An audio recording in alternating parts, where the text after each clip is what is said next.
Well, good morning, everyone. I hope everyone had a good 4th of July. I had a great 4th of July. Sleeping on the couch with my dog.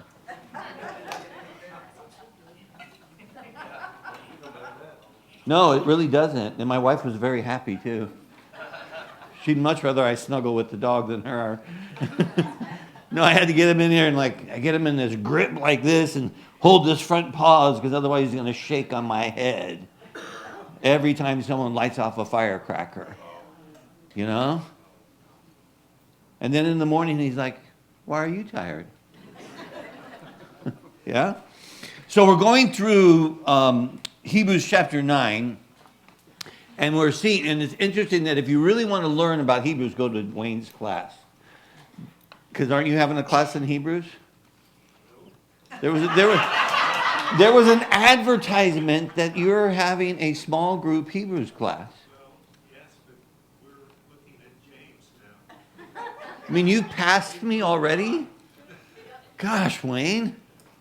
Well, anyways, sorry, too bad. You're gonna have to wait.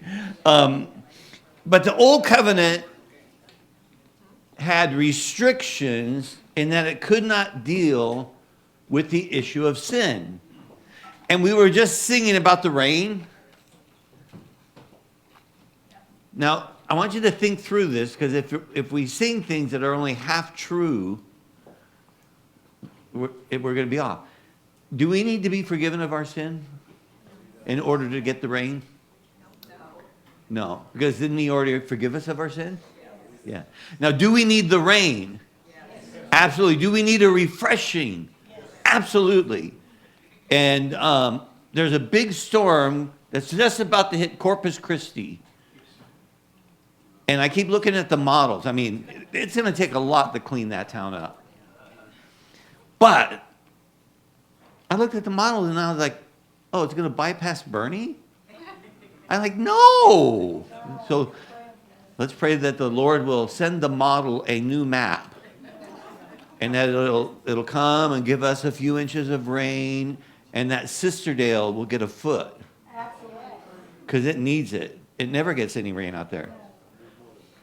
Yeah. So anyways, we can be in prayer for that. But so if we don't deal with the issue of sin, we can never live in a trusting relationship with the Father. Because we're always going to think that my sin is getting in the way of the blessings of God. In our Sunday school class, we were talking about Sabbath and rest and a lot of these ideas. But I'm like, if you don't know who God has made you to be, then you're going to have these conditions in which you think God has restricted his blessings on your life because of a sin. Nobody in here would say, I don't ever sin. We're just saying that he's dealt with it. In the old covenant, it was never dealt with. It couldn't be dealt with because the blood of goats and calves and the sprinkling of heifers couldn't cleanse us. It needed to be a sinless one in order for us to receive the cleansing. Jesus establishes for us a new covenant by his perfect one-time sacrifice. We're not repeating the sacrifice when we take the Lord's Supper. We're remembering the sacrifice. He completely dealt with the issue of our sin. He set us free from the dead works of the law so that we could serve the living God. Now, I come back from Asia, and I'm always thinking of all these idols, and I think, oh, those are dead gods. They can't do anything for anybody. And how many wonderful conversations I had with Buddhist people about saying, oh, you've done such good merit here. And I'm like, what are you talking about? I didn't do any merit here. This isn't me doing something good for you. This is a gift from God. It's a part of God's grace. You can do all the merit in the world and not deal with your sin one bit. So, what is the gift that God gave us? He sent his perfect son sinless, to be a perfect sacrifice that once for all would deal with the issue of sin, so that we don't need to be a sin-centric people, but to be a Christ-centered people. So I've got a pretty long section here. Follow with me through verse 15 through 22. He said, therefore, he is the mediator of a new covenant, so that those who are called may receive the promised eternal inheritance. Can I ask you a question right there? When do you get your inheritance? You don't get your inheritance until the one who has put you as an inheritor has died. Right? So, I want you to have that in the background as the context of what he's developing here. He says, since a death has occurred that redeems them from the transgressions committed under the first covenant. For where a will is involved, the death of the one who made it must be established. For a will takes effect only at death, since it is not enforced as long as the one who made it is alive. Therefore, not even the first covenant was inaugurated without blood. For when every commandment of the law had been declared by Moses to all the people, he took the blood of calves and goats with water and scarlet wool and hyssop, and sprinkled both the book itself and all of the people, saying, this is the blood of the covenant that God commanded for you. And in the same way, he sprinkled with the blood both the tent and all the vessels used in worship. Indeed, under the law, almost everything is purified with blood. And without the shedding of blood, there is no forgiveness of sins. Well, Father, I thank you for who you are. And I pray, Lord, that you would stir up a refreshing, even the revival that we sing about, to revive our hearts, to be fixed on the King and your kingdom. Lord, to have our lives surrendered to the place that we are in willing, joyful service to you, the living God. We ask this in Jesus' name. Amen. So he starts off, he goes, therefore, he is the mediator of a new covenant. In which the therefore takes us right back to the section before where he talked about we have an eternal redemption. It's fun to think about being redeemed. How are we redeemed? And what does it mean to be redeemed, right? Because the Bible uses different words. And redemption is the idea of being bought back. If you redeem a coupon, do they have coupons still? Yeah. I was trying to think. I never use them. But you redeem the coupon, it gives you something back.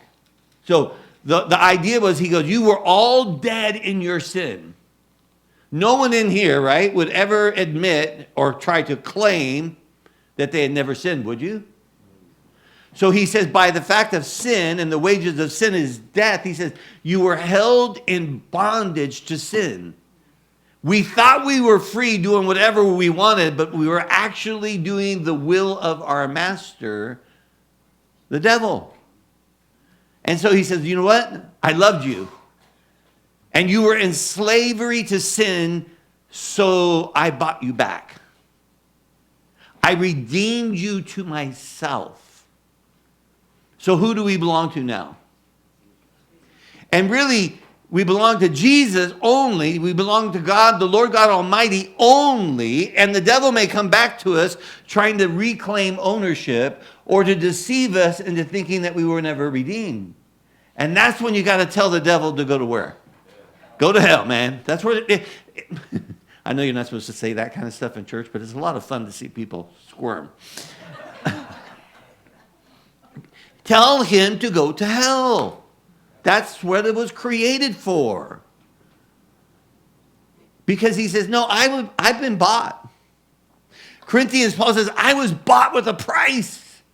You were bought with a price. And you are not your own. So we were redeemed. And he goes, and now He is the mediator of the new covenant. What's a mediator? The mediator was the one who negotiated between two disputing parties. He mediated. Who could do that? Only a sinless one. And he comes between God Almighty the Father and humanity. And he says, I will mediate. I'll give you a relationship that is restored. I'll give you a new and better covenant. Because he was the only one qualified to be the mediator, because he was the only sinless one. I had a phone conversation with a buddy of mine that lives out west, and he was like, I got a call from my friend, and he's trying to fix me. And I go, is he qualified? Well, it's true, right? Why do we think we can fix people? I have tried. I mean, when you come to my state of near perfection, you're almost qualified. Just kidding. You're almost qualified to fix someone. No, you're not qualified. Who's qualified? The sinless. You know the dirty, nasty truth of life is? The sin that I despise the most is my sin in my children's lives. You know what I'm saying? If you don't have kids yet, I don't know how to explain it to you. But there's nothing worse than seeing it and going, ooh, that is ugly. And it reminds me of me. Because we pass on these patterns.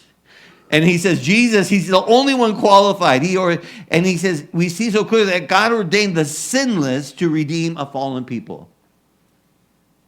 A mediator is one he's standing between two parties, but not just two parties, but two parties that are hostile to one another.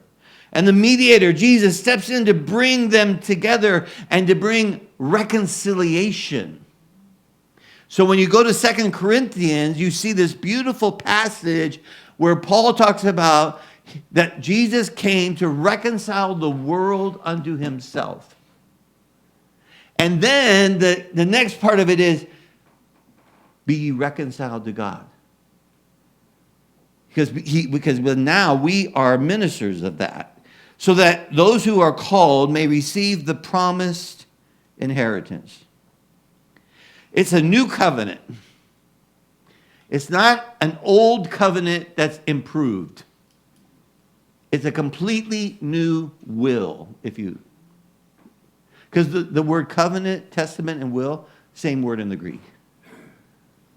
So he's saying to us, I have it. He said, that all who are called may receive the promised eternal inheritance. So we have this inheritance. It's eternal. Just like the redemption that's never lost. Think about it. If you think of your relationship with Christ as how well you perform, how well do you perform? I mean, I blow it on a regular basis. I'm not proud of it. But I couldn't get there on my own performance. He says, I'm going to give you an eternal redemption with an eternal inheritance by reconciling you to the Father. The eternal inheritance of the Old Testament saints could not be received without Christ's death. Even though they had faith, they were true children of Abraham, they had to wait till the death. And the shedding of blood. And don't forget, God's the initiator in the whole thing. Who is running after us? You know, I love the old term back, I don't know how many decades ago. They had the seeker-sensitive church. America loves these different models. And when one model wears out, they come up with a new model. And for a while there, it was the seeker-sensitive church. And I'd come back to the States and I'm like, seeker-sensitive? What a goofy thing to think. There's no one seeking God. What we should call it is the hider church. The seeker of the hiders. What did Adam and Eve do when they sinned? Did they seek God? What do? They hide.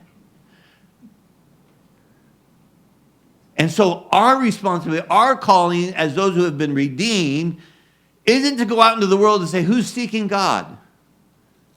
Because you just need a small bus for that group. But if you're asking, hey, who's hiding? Do you know there's redemption and eternal inheritance offered as a gift of God's grace? And Jesus has said it is finished and it's done. And it doesn't depend on you and what you accomplished. It depends on what he has already accomplished. Come out from hiding. Let the mask get ripped off. Quit trying to pretend to be righteous and receive the gift of righteousness. The new covenant, he says, comes in through death. Since a death has occurred that redeems them from the transgressions committed under the first covenant. What was the purpose of the law? To make you righteous or to show you you were a sinner? To show you were a sinner. Any problems with that? Gosh, you guys, we just sang about refreshing and everything, and I'm looking out there going, is anyone alive? Seriously. He said, listen, I've come to redeem you from the transgressions. We were all guilty. So no one is in the place here or anywhere else to be judge of anyone else, because you can't fix somebody if you're just as guilty as they are. And that's why church isn't for the good people. Church is for the guilty people who've been redeemed.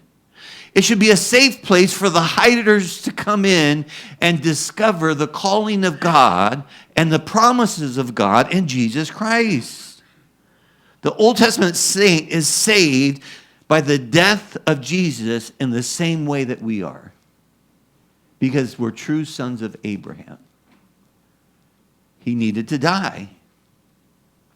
Colossians 2:14 says, by canceling the record of debt that stood against us with legal demands that he set aside, nailing it to the cross. So, friends,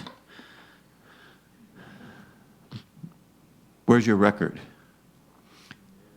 I was watching, in order to irritate my wife, the 48-hour marathon, which is this police show where you got to find the person who killed the person within 48 hours. And they had like a 3-day marathon. And it really, she can't stand it. That's why we have 2 TVs. Anyways. This whole thing's going over and over, right? And it's always about who's got a debt. And it's always these guys who have these horrible records. They punch in the name and the record. They've got your record, and the record is a mile long, everything you ever did wrong. Now, if we were going to print off the record of your transgressions, how long would it be? Even the best of us. And where is that record? Come on, help me. It's nailed to the cross. We sing the song as well with my soul. Why? Because all my sins were nailed to the cross. And because they were nailed to the cross, I bear them no more. Vanessa and I were on this trip, and we went to this one area, and they had this archaeological site. And they asked, do you guys want to go in there? And I go, no, but it is interesting that all the archaeologists are women. And I asked him, I said, why are women the best archaeologists? He goes, oh, well, because they're the best at digging up the past.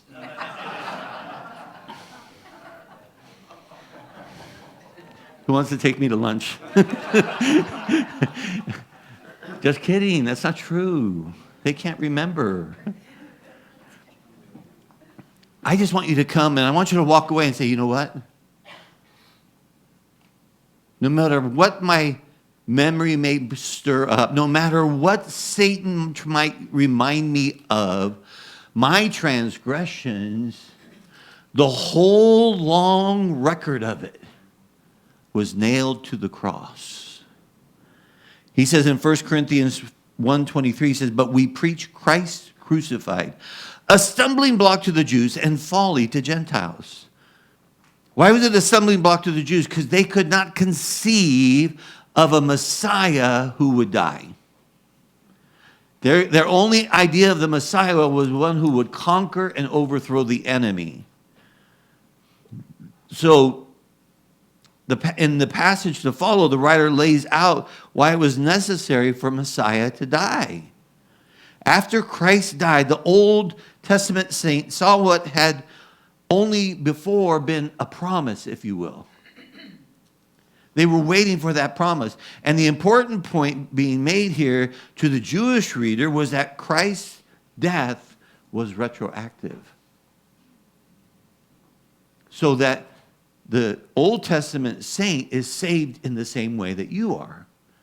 They had a faith looking forward to a Messiah who would come and die and pay the price so that they could bear their transgressions no more. It's the Yom Kippur, which was set up in order that they might get forgiveness of their unintentional sins. Think about that. The Old Testament offered sacrifices for unintentional sins. And I'm thinking, gosh, I think most 90% of mine are intentional. Sometimes they just come out. What would I do with that kind of a record? I'd be condemned to death. And he says, no, the one who knew no sin became sin for us so that we could be righteous, so that you and I could be reconciled and redeemed. The Old Testament sacrifices were no means of salvation. They were marks of obedience, if you will, and symbols of the one perfect sacrifice that was to come. He says, for where a will is involved, the death of the one who made it must be established. He shows the necessity of Christ's death. If you're alive and you have a will, now, Vanessa and I have had several wills over the period of our life. When our children were young, we had a will made, and we gave responsibility to our friends, Dennis and Susan, to raise our children, and they would have all the assets to raise our children. Well, now that our children are no longer children, we had to change the will. And in the will, we have stated that they are to pay off all remaining debts. Because we plan to die with nothing left. Why should they prosper from my hard work? No. We have a will, and it says who's going to execute it. Why?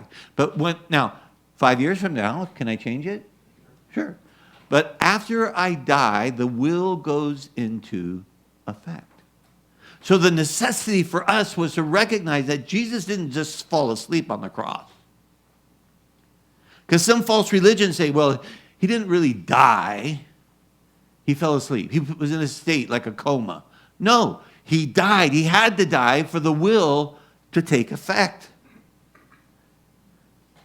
A will does not take effect until the one who made it dies. 2 Corinthians 5:19 says that is, in Christ, God was reconciling the world to himself, not counting their trespasses against them, and entrusting to us the message of reconciliation.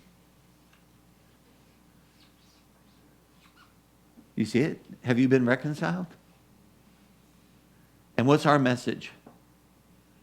Reconciliation. We have been given, as ambassadors of Christ, it's all in the same passage, a mission, which is to say, you know what? Christ has already done all the work for reconciliation. Would you be reconciled? He doesn't say, I want you to go out there with a sign that says, you're going to hell, and naming off the sins of why you're going to hell. He says, go with a message that says, I paid the price, you're reconciled. What do you do to get reconciled? You receive it. It's that simple. Churches can make it complicated by making you think, okay, he did this much and here's a treadmill for you to try and make God happy. But it's nonsense. He's happy with you. He reconciled. And he remembers your transgressions no more. To me, that's good news. No, I tease with my wife all the time about these kind of things, But if she really didn't make a choice to not remember my transgressions, I'd be dead. You know what I mean? I'd be thinking, why is it she's looking up ways that people can die that may seem like natural causes?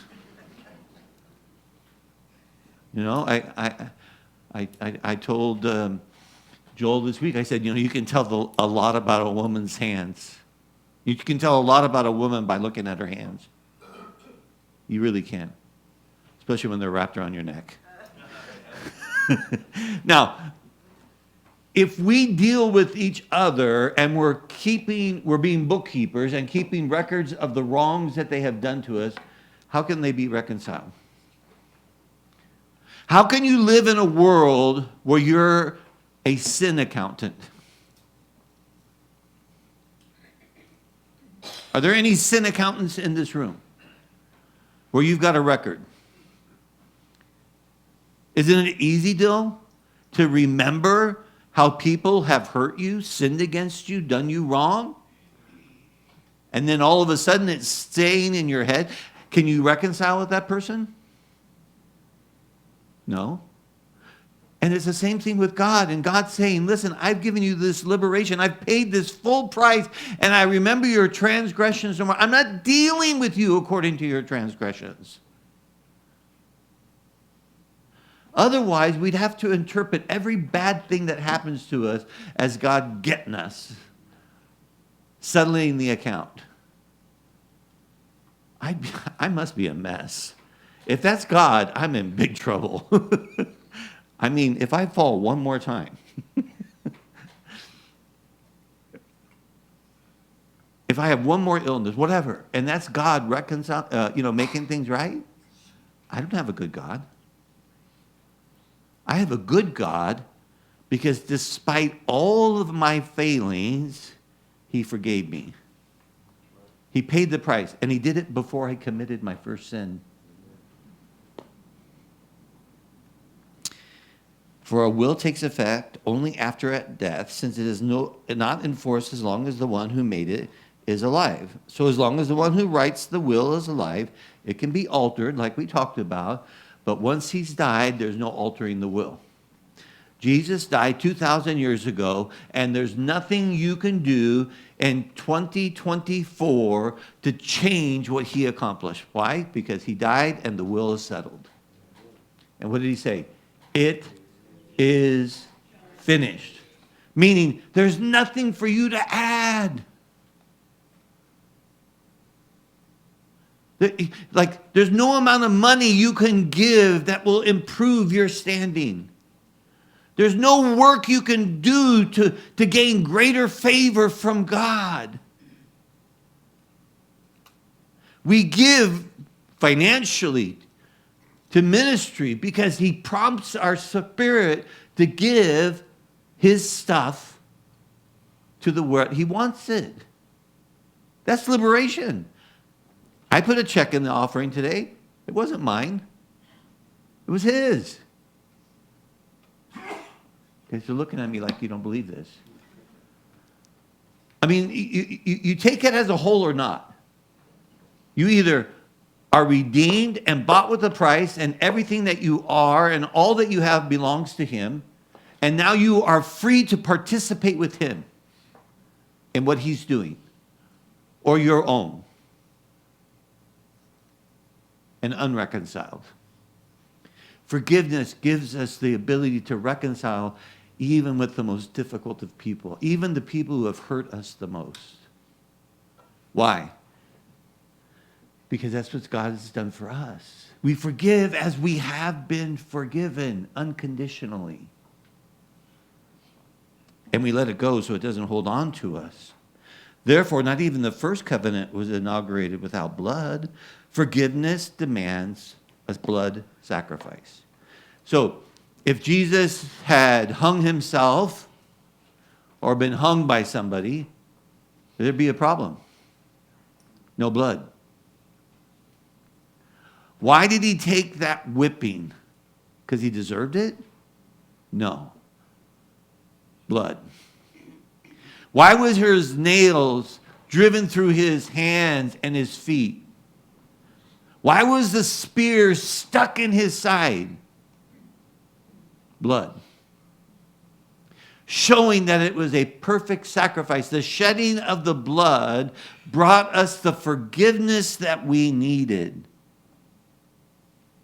Even Moses inaugurated the covenant with blood. That was really, that passage, he says, for every commandment of the law had been declared by Moses to all the people. He took the blood of calves and goats with water and scarlet wool and hyssop, and he sprinkled both the book itself and all the people, saying, this is the blood of the covenant that God commanded for you. First covenant, he's like, temporary. And in the same way, he sprinkled with the blood both the tent and all the vessels used in worship. Nothing was passed up. Everything dedicated to the Lord was sprinkled with blood, for it was the only way for it to be sanctified unto the Lord. Now that's why I like to talk to you about it and help you work past all of the false teachings that religion has given us over the decades. Are you a saint? See, because when we hear that word, especially if you're from my background, and you hear that word saint, you're like, no way. Not even close. But what makes you a saint? Deborah Allen, one of my most favorite people in the whole world. Did you get it? Really. And Ken, I admire Ken so much because he's married to Deborah. But I mean, there's no one more fun and no greater advocate for someone else than Deborah Allen. If you're in the hospital and you need help, don't let Deborah in there. She is going to cause a firestorm. No, really. I mean, that's her. Is she a saint because she does those things? And when she goes crazy, and Ken has to say, listen, if you buy one more thing, is she less of a saint? No. What made her a saint? She was washed in the blood. That's what gives, see, the freedom is it doesn't depend on you and it doesn't depend on me. Now we're free. And we're free to participate in a relationship with the living God. We don't even have to come up with our own plan of what needs to be done. In fact, that's when it gets dangerous. See, this is the dangerous part of me. I get an idea. We need to do this. And I'm going to make it happen. Disaster! Warning, warning, right? No, when I say, God, what are you doing? And how can I participate? What do you want to do here? I'm safe. Because I'm just trying to discover how God wants to work and manifest his life in me. And I can surrender to that in freedom. He says, all of it was sprinkled. And he says, indeed, under the law, almost everything is purified with blood. And without the shedding of blood, there is no forgiveness of sins. The only way that you can participate in the new covenant is through the atoning death of Jesus. We are called to believe upon him. We're called to entrust ourselves into his finished work. And then we have the promise of eternal inheritance. I hope my children are not too terribly disappointed with their inheritance. I've tried to keep their expectations reasonable, which means very low. But what kind of inheritance do you get from the Father? You have received everything you need. Do you need righteousness? You got it. Holiness? You got it. Patience? You got it. No, see, this is the funny thing. It's like if I say, Lord, help me to be patient, I'm done in. Just forget it. Write it off. I say, Lord, thank you for being my patience. Because I'm not feeling very patient. Are you anxious about this? And he's always telling me, no, and I'm not in a hurry.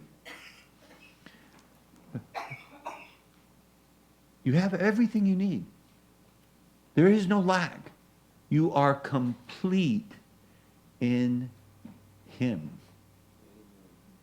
Isn't that awesome?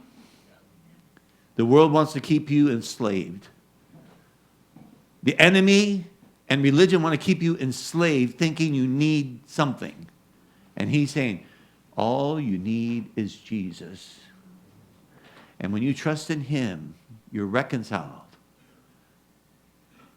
Have any of you ever been at odds with each other? I'm not going to use myself as an example here. Yeah, in every relationship we have those things. What do we need? Reconciliation. How do we get reconciled? We forgive. Without forgiveness, there's no reconciliation. And that's what he's saying. I have reconciled you to be in relationship with me, to walk with me every day, all day. The gospel proclaims the sinless shedding of his blood for the sinful. That's why I like to say, no perfect people allowed. Because there are no perfect people. They're just delusional. Who's left? Us. And are we a mess? Frequently. And what does he say? Perfect. Complete. Full. You go to him and say, Lord, you remember that sin I committed in my freshman year at university? And he's like, no. And then you try to remind him. Well, I did this, and it was horrible. And he's like, I don't remember. I'm looking at your record, and your record is clean. Well, what about the ticket I got for speeding past the state trooper? No, it's not there. What about the lie I told in 1978? I think that was the last one. He's saying, it's not there. Why? Your record's clean. If you got a warrant out for your arrest and the Kendall County Sheriff pulls behind you, what do? Instantly you're like, you're nervous, man. Why? Because you got a record. In fact, I was driving my daughter's car down from Austin and realized that her registration was expired. And my wife was right in front of me with Megan getting ready to pass a Texas state trooper. And then she goes even with it. So does the trooper get behind my wife? No. I have the sticker that's 1 month past due and a cracked windshield. So he gets behind me. And he follows me for like 3 or 4 minutes, 5 minutes. I'm like, go. I'm going the speed limit. Leave me alone. You don't need to notice this sticker. You don't need to notice the crack in the window. And it was like he was going to stay there forever. Until some other idiot, thank God for other idiots, went from the second lane and took the exit. And the trooper took the exit with him and lit him up. And I was like, whew, thank you, Jesus, for idiots. That save idiots like me from trouble. The death of Jesus as the Christ has established a new covenant. So don't go back to the old covenant. Don't try and change the covenant. He died. He shed his blood. It's sealed. We become the children of Abraham by faith in that sacrifice. Father, I thank you for your wonderful love to us. Thank you for your word and preserving it. Lord, I pray that we would just walk out of this place refreshed because we know we're forgiven. That we have an identity that says, beloved child of God, reconciled to Christ. That our record has been cleaned and all of our transgressions have been nailed to the cross. It is well with our soul because we bear it no more. Oh Lord, let it be, I pray. In Jesus' name, amen.